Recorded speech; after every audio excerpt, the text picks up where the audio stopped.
Now, in this video, I'd like to talk to you about a connection that's not often recognized, which is the association between headaches and poor posture.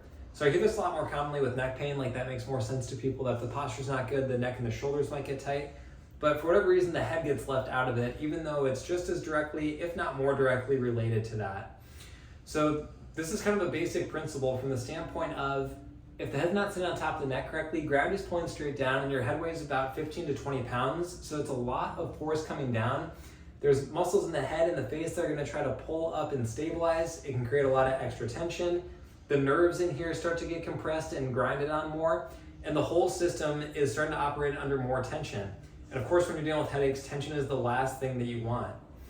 So from that perspective, if the posture isn't looked at directly, then there may be chips left on the table in terms of alleviating your headaches or making them feel better. The challenge a lot of people have is that posture is something that has a lot of misconceptions with it. We were all basically told growing up, if you want to have good posture, you just need to remember to sit up straight.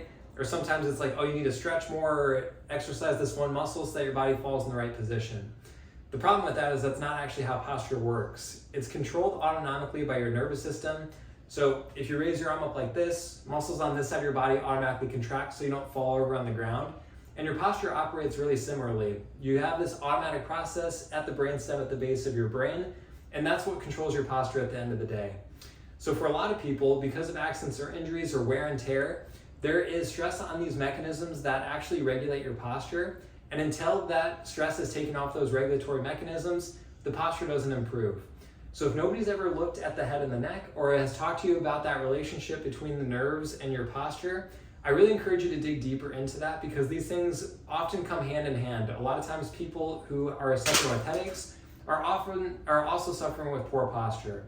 So if you haven't talked to anyone about it, and if this is a perspective that makes sense to you, go over to our website and click on the Book Now link and we can find a good time to sit down, run that assessment and see if there could be a connection there.